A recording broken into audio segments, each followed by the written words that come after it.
Soucieux de vous servir dans l'excellence et la dimension qui vous convient, Foot RDC vous propose désormais son podcast hebdomadaire. Une émission en ligne à suivre chaque mardi à partir de 10h. Un quart d'heure de bonheur avec notre équipe de la rédaction qui décrypte les grandes actualités du week-end et fait des projections sur la suite des compétitions ciblées. La Ligue nationale de football, les compétitions africaines interclubs, les éliminatoires de la CAN, de la Coupe du Monde et les phases finales, sans oublier l'évolution de nos internationaux dans leurs championnats respectifs. Le menu est compact. Merci de nous rejoindre dans le club Foot RDC.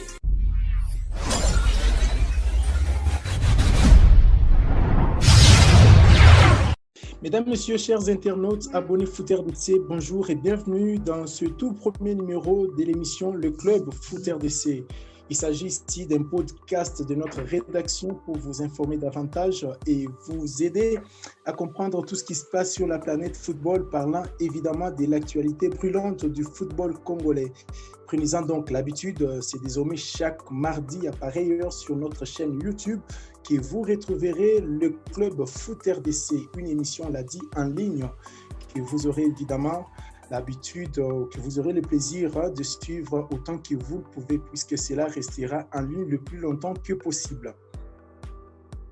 Nous allons au cours de cette émission vous donner l'essentiel de l'actualité avec en prime la clôture des éliminatoires de la Coupe d'Afrique des Nations 2021, puis on passera au grand angle, le grand dossier du jour qui évidemment concerne le parcours non abouti des Léopards en qualification de la prochaine Coupe d'Afrique des Nations. Je suis Isaac Bampende, l'atypique. Marco Emery Momo est avec nous. Marco, bonjour et bienvenue. Bonjour Isaac et bonjour également à Iragi. Iragi, évidemment, qui vous annonçait, lui ne pouvait surtout pas manquer ce podcast. Bienvenue à vous, cher Iragi. Merci beaucoup Isaac Bampende. Mais en tout cas, j'ai dit également bienvenue à nos auditeurs, à nos nouveaux auditeurs, parce qu'ils étaient seulement lecteurs sur Foot RDC. Je suis très heureux de faire partie de ces premiers podcasts qui nous suivront très régulièrement sur nos antennes sur YouTube. Ok, merci. Nous allons ouvrir avec vous la première partie de cette émission juste après cette transition.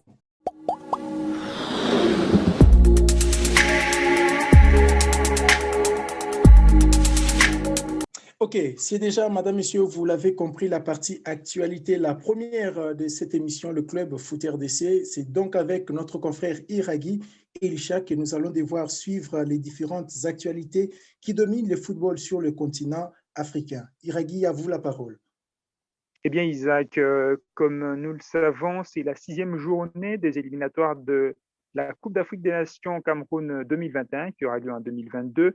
Et plusieurs matchs étaient au programme et sont encore au programme pendant donc, les débuts de cette semaine. On notera les résultats bons ou mauvais pour certaines nations, notamment le Kenya qui est parti s'imposer au Togo 2-1, même si le Kenya n'est pas qualifié.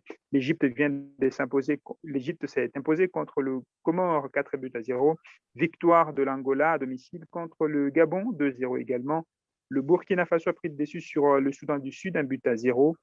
La République démocratique du Congo s'est imposée contre le Scorpion de la Gambie 1-0. Victoire du Malawi historique face à l'Ouganda 1-0. Le Mali a pris le dessus sur le Tchad par 3-0, le Tchad étant déjà disqualifié.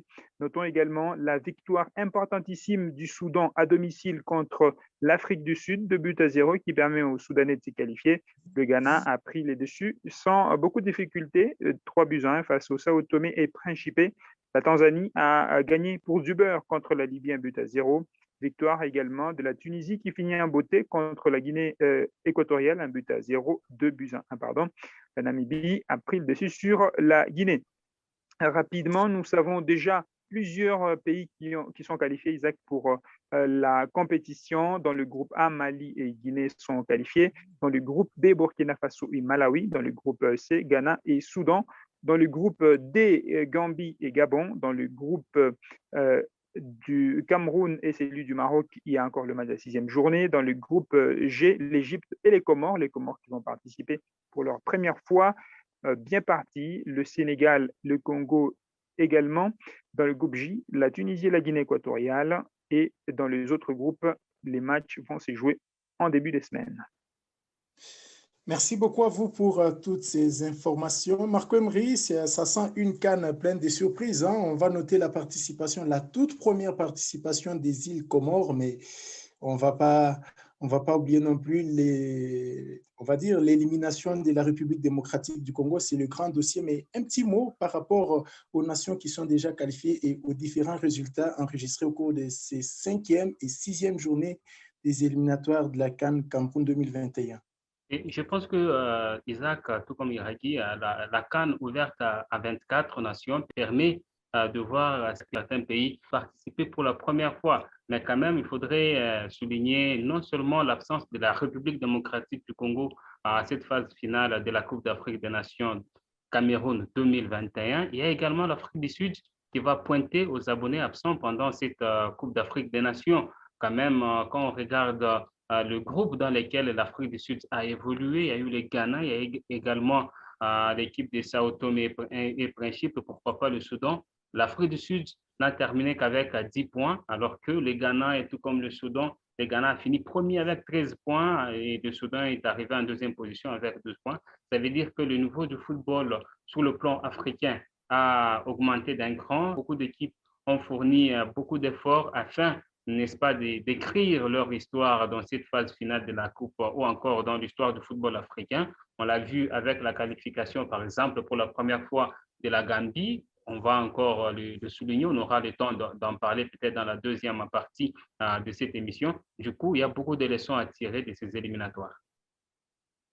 Voilà, beaucoup de leçons, madame, messieurs, vous allez les tirer avec nous puisqu'on aborde déjà la deuxième partie, le grand angle, tout juste après cette transition.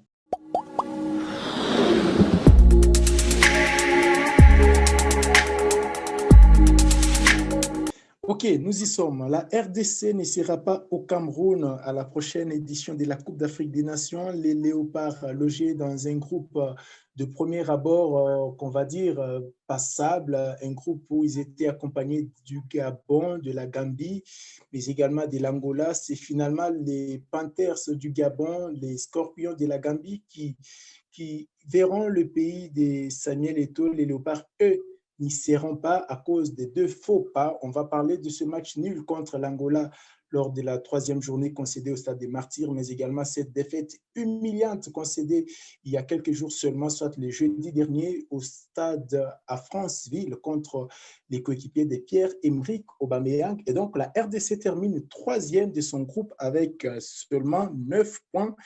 Pourtant, annoncé comme favorite au départ. Iragui Elisha, c'est quoi les sentiments que vous avez en regardant une RDC absente dans une phase finale de la Coupe d'Afrique des Nations? Je rappelle, ce n'était plus arrivé depuis 2013. C'est une grande déception, déjà parce que la RDC est l'un des pays habitués à cette compétition et au-delà de ça, la RDC s'est construit depuis quelques années un statut africain, notamment à partir de 2015 et sa médaille de bronze. Comme tu venais de le rappeler, Isaac, c'est que depuis 2013, la RDC n'avait plus manqué de CAN et donc on s'était installé dans un rythme de progression. Cela s'est vu notamment lors des éliminatoires de la Coupe du Monde 2018 où la RDC a raté de peu d'aller en Russie. Personnellement, je suis très déçu par la non-qualification des Léopards, mais en même temps, ça s'inscrit dans une logique parce que depuis l'établissement ou en tout cas l'installation du staff de Christian Sengui Diembe, on sent qu'il n'y avait vraiment pas d'alchimie trouvée par le sélectionneur pour arriver à tirer les meilleurs de son équipe. Et au-delà de ça, on sent également que c'est un groupe qui est fracassé, où on essaie de reconstituer quelque chose au nom de la fierté nationale, mais ça n'a pas du tout marché. Donc personnellement, je suis très déçu parce que la CAN à 24, c'est la dernière chose qu'il faille rater pour une nation. Mais après, je pense aussi que ça servira de levier pour bâtir quelque chose parce que se qualifier aussi pour cette CAN aurait couvert beaucoup trop des choses qui se passent à l'interne, qui ne se passent pas du tout bien. Et donc, cette non-qualification va dévoiler les défauts qu'il y a dans le fonctionnement et des institutions et de l'équipe nationale. Et peut-être que ça pourrait ouvrir la voie pour une restructuration du football au niveau de l'équipe nationale.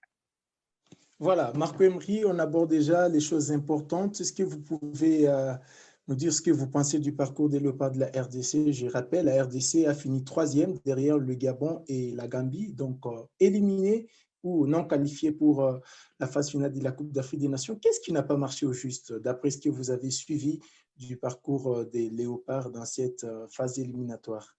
Moi, j'ai surtout vu une image d'une équipe en panne offensivement. Quand vous regardez la République démocratique du Congo, en 6 matchs, la RDC n'a marqué que 4 buts pour en encaisser 5. C'est déjà dire que c'était une équipe qui avait beaucoup plus de difficultés. Au-delà de tout ça, on n'a pas reconnu une équipe de la RDC qui avait une certaine identité des jeux.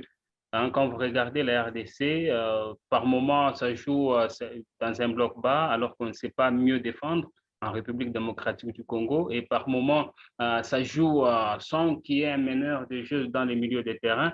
On a senti que la République démocratique du Congo, au-delà de cette pléiade d'artistes, quand vous citez les Bakambu, vous citez les Bolassier, les Kebano, les Jackson Mouleka et les autres, qui vous marquent beaucoup de buts en club, mais quand on regarde leur rendement en sélection, c'est à peine qu'on peut se dire qu'il y a ces joueurs-là en équipe nationale. 4 buts seulement pour la République démocratique du Congo. C'est pratiquement un bilan mitigé pour les Léopards de la RDC. Au-delà de tout, il y a encore la défense. On a beau vanter les mérites de Chancel Mbemba face à Cristiano Ronaldo, il a résisté. Mais quand vous regardez une défense avec Chancel Mbemba, Marcel Tisserand, c'est 5 buts encaissés en 6 matchs. Du coup, c'est pas vraiment très bien. Ce ne sont pas de bons signes pour la République démocratique du Congo. Donc, il y a autant de choses derrière cette équipe nationale. Et comme Iraghi l'a dit, il fallait qu'il y ait cette élimination pour qu'on essaye un peu de voir là où ça n'a pas marché. Puisque si la RDC s'était qualifiée dans cette CAN à 24, elle serait tout simplement récompenser une médiocrité. Quand vous regardez le parcours de la RDC, on ne méritait pas une qualification à la phase finale. Ah oui, récompenser la médiocrité. C'est peut-être trop fort comme phrase de la part de Marco Emery Momo. On va parler de l'organisation du match contre le Gabon, le voyage de l'équipe très tardivement dans la soirée, les primes des joueurs qui sont arrivés en retard. Iraghi Elisha, faites-nous le point sur ce que vous avez retenu de la préparation ou des erreurs des uns et des autres dans cet échec de l'équipe nationale. On a senti une grande légèreté avant le match contre le Gabon parce que c'est vrai qu'il y a eu les pluies qui ont fait que d'une manière technique, les avions ne pouvaient pas survoler les airs pour aller au Gabon. Mais au-delà de ça, on a également appris qu'il y a des histoires qui n'ont pas été dites, notamment cette histoire de primes versées à quelques minutes seulement du voyage de l'équipe. Mais on n'a jamais senti vraiment de la certitude dans la préparation de ces matchs-là. Les joueurs sont arrivés en retard, et puis il y a eu ces problèmes à l'aéroport. Ensuite, sur place, les joueurs sont arrivés à quelques heures du match, et donc débâcle tout de suite. Pour moi, en tout cas pour les gens que j'ai parlé avec, sur notamment un petit sondage sur Twitter, c'est que on pense que la fédération y est pour beaucoup dans la débâcle qu'ont vécu les Léopards. Et après, il y a les sélectionneurs qui a déclaré dans sa conférence de presse que eh bien, il fallait que ces non-qualifications arrivent pour qu'on puisse refaire les choses, rebâtir et tout ça. Mais je pense qu'en disant ça, il ignore peut-être ou qu'il fait abstraction de ça, mais eh bien, sa place également est en jeu si jamais on devrait remanier les choses au sein de l'équipe nationale. Et donc, cette non-qualification servira de clé pour revoir toute la structure et peut-être rebâtir l'avenir de l'équipe nationale. L'avenir de la sélection, on ne cessera jamais de le dire. Il y a pas mal de personnes qui ne devraient pas être à leur poste pour que le football congolais progresse. Mais malheureusement, nous sommes à la congolaise. Le mot démission n'existe pas dans notre dictionnaire, dans notre lexique. Il y a des personnes qui sont à la tête de notre football depuis bientôt 2 décennies pour des résultats pas probants, mais jamais ils n'ont pensé à se remettre, elles n'ont pensé, voulais-je dire, à se remettre en question. Marc Emery, vous avez la parole sur toujours ce point qui concerne l'organisation de notre football, mais avec plus précisément des choses qui ont fait à ce que les Léopards de la RDC ne puissent pas se qualifier pour la Coupe d'Afrique des Nations 2021. Oui, effectivement, Isaac, je pense que le gouvernement gabonais a… employer les gros moyens, par exemple, pour la 5e et 6e journée, en ramenant le meilleur joueur qui ont été appelés par les sélectionneurs nationaux. Pendant ce temps, ici, chez nous, en République démocratique du Congo, on n'a pas rappelé, même s'il y a eu des mesures qui ont été assouplies par les autorités sanitaires, mais on n'a pas vu le gouvernement employer les gros moyens. Il y a eu des avions affrétés, un avion affrété pour amener les Panthères qui évoluent en Europe, en RDC. Ça ne s'est pas fait. Et non seulement ça, Marcel Tisserand l'a rappelé la veille du match RDC-Gambie, il l'avait déjà dit lors du match, la veille du match RDC contre l'Angola, l'état de la pelouse du stade des Martyrs de la Pentecôte. Donc, je pense qu'aujourd'hui, les responsabilités sont partagées et au niveau de la fédération et au niveau du Il y gouvernement. a aussi sur cette question, excusez-moi Momo, mais toujours sur cette question du stade, il y a aussi tout récemment le président du TP Mazembe qui l'a déploré. Il accuse d'ailleurs cette pelouse d'être à la base de la blessure de Kevin Mondeko et de l'autre qui est parti en Belgique, c'est qui Glody Likonza. Moïse Katumbi l'a dit si haut. Hein. Je crois que ça devrait interpeller les autorités congolaises à faire ce qui est nécessaire. C'est quand même un stade national. On ne parle pas du stade d'un stade privé, d'un stade de l'intérieur du pays. C'est celui-là le plus grand stade qu'on a au pays. Mais malheureusement, on laisse quand même cette pelouse-là plus vieille que mon neveu qui est venu au monde en 2014. Je crois que les autorités du Congo devraient faire quelque chose pour pouvoir aménager cette pelouse-là. C'est très important. Justement, je pense que pour moi, je suggère que les prochaines rencontres de la République démocratique du Congo puissent se jouer même au stade TP Mazembe. La pelouse a été repensée il y a moins d'une année. Je pense que cette pelouse pourrait aider nos internationaux, non seulement à ne pas avoir des blessures, et aussi elle pourrait aider à ce que la RDC puisse développer un très bon football. Voilà un peu mon idée. Voilà, on passe au tout dernier point. On parle maintenant des perspectives d'avenir. Les Léopards n'iront pas à la CAN, c'est déjà arrivé. On ne va pas accélérer, on ne va pas rester éternellement sur cet échec. Il faut envisager l'avenir. L'avenir, ce sera avec Christian Sengui, vous pensez? Ce sera avec lui qu'on peut réaliser des bons résultats? Personnellement, Isaac, je pense qu'il faut changer un peu d'homme. Il faut changer de sélectionneur et avoir un sélectionneur qui peut nous présenter un très bon projet de jeu. Vous savez, c'est vrai, il a fourni des efforts, il a essayé un certain temps de nous faire oublier Jean-Florent Ibengue, mais là, je pense qu'il faudrait qu'on change de sélectionneur, qu'on ait un sélectionneur qui connaît effectivement le football congolais. J'apprécie bien qu'on prenne quelqu'un, un Congolais, qu'on mette à la tête de l'équipe nationale, j'apprécie bien. Il y a des entraîneurs qui ont fait des preuves, notamment Daoula Lupembe avec Maniema Aignan, tout comme la jeunesse sportive Groupe Bazano. Tout récemment, il y a eu un entraîneur qui s'est révélé, qui est passé chez Blessing, Jean-Claude Loboko. Je pense qu'il est temps qu'on donne également la chance aux autres afin qu'ils puissent diriger avec de nouvelles idées cette équipe nationale. Iragui, qu'est-ce que vous proposez pour l'avenir de la sélection congolaise? Alors, moi, je pense que quand je parle à l'avenir, je ne parle pas directement du staff technique, mais je voudrais plutôt voir l'effectif que la RDC a. Et aujourd'hui, quand on regarde le noyau de l'équipe, c'est que Chancel Mbemba, il a 26 ans, Marcel Tisserand est encore là pour un moment. Devant, on a Jackson Mouleka, et un milieu de terrain, il y a quelques joueurs qui se révèlent un peu plus. Il y a Edo Kayebe qui est venu pour la première fois. Donc, je ne pense pas qu'on s'inquiéterait beaucoup sur l'ossature pour les six prochains mois, une année ou peut-être même plus. Pour l'instant, on peut construire quelque chose. Par contre, il faut savoir avec qui la fédération voudrait construire l'équipe nationale. Parce que je pense que Christian Sengui pourrait encore rester, mais pas à la tête de l'équipe nationale, mais plutôt dans sa veste de directeur technique. Peut-être qu'à partir de là, il pourrait coordonner certaines choses et qu'un autre sélectionneur puisse diriger l'équipe parce qu'on voudrait tout de même avoir quelque chose de nouveau parce qu'on dit toujours qu'il n'y a pas de mauvaises troupes, il y a toujours des mauvais chefs malheureusement. Et dans le cadre précis, les objectifs n'ont pas été atteints parce qu'au CHAN, on s'est complètement raté, on est sorti en phase des groupes. Ensuite, il y a les éliminatoires de la CAN en quart de finale, désolé. Et puis, il y a maintenant cette histoire de CAN où on ne participe pas. Je ne crois pas qu'on puisse bâtir sur ces deux échecs.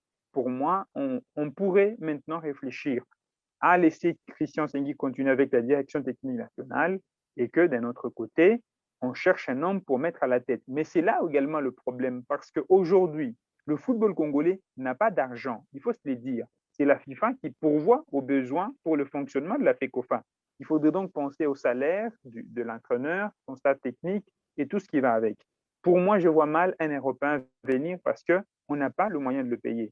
Et s'il faut prendre au pays, je vois mal là aussi reprendre Florent Ibenge, même s'il a toujours ses charismes, il y a toujours ces petits quelque chose qu'il a, mais il faudrait réfléchir à une idée pour trouver quelque chose ou quelqu'un qui va essayer de faire du neuf avec du vieux, c'est-à-dire l'équipe qu'il y a déjà, et qu'on puisse réfléchir autrement. Parce que pour moi, si on garde les mêmes choses, même structure, staff technique, FECOFA et joueurs, il est probable également qu'on ne puisse pas évoluer. Et quand on voit certains secteurs du jeu, notamment le poste des gardiens de but, on n'a pas de gardien.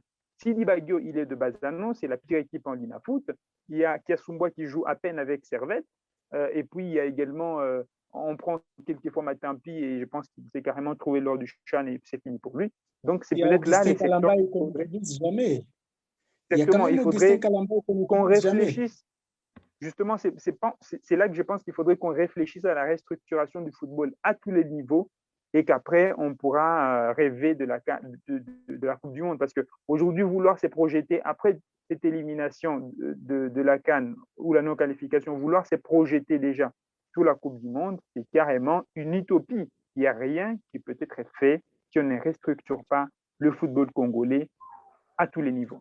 Messieurs et dames, ça aura été un énorme plaisir de vous présenter ce tout premier numéro de l'émission Le Club Foot RDC, un podcast que vous prendrez désormais, que vous devez désormais suivre chaque mardi à partir des 10h. Ça dépend de là où vous vous trouverez, mais l'heure précise de l'émission, c'est 8h juste, temps universel. Pour nos amis qui nous suivent depuis Kinshasa, c'est 9h juste. Et pour ceux qui nous suivent depuis l'Est, plutôt depuis le centre et le sud de la République démocratique du Congo, c'est 10h juste. Iraghi, merci de votre participation dans cette émission. Merci Isaac. Je voudrais dire merci à toute l'équipe également et rappeler à nos auditeurs qu'ils peuvent nous retrouver sur footrdc.com ou notre application sur Google Store et qu'on se retrouvera encore, bien sûr, pour des nouvelles aventures et des nouvelles histoires sur le football congolais. Marco, vous avez été avec nous, impeccable participation. Merci beaucoup à vous. Je vous en prie, Isaac, et merci à tous ceux qui vont prêter oreille attentive à cette émission. Merci à vous, chers auditeurs, téléspectateurs, web acteurs, abonnés Foot RDC, de votre oreille que vous nous avez prêtée. Nous nous retrouvons prochainement pour un tout nouveau numéro, voulais-je dire, du Club Foot RDC. Merci et à très vite. Soucieux de vous servir dans l'excellence et la dimension qui vous convient, Foot RDC vous propose désormais son podcast hebdomadaire. Une émission en ligne à suivre chaque mardi à partir de 10h. Un quart d'heure de bonheur avec notre équipe de la rédaction qui décrypte les grandes actualités du week-end et fait des projections sur la suite des compétitions ciblées. La Ligue nationale de football, les compétitions africaines interclubs, les éliminatoires de la CAN, de la Coupe du Monde et les phases finales, sans oublier l'évolution de nos internationaux dans leurs championnats respectifs. Les menus est compact. Merci de nous rejoindre dans le club Foot RDC.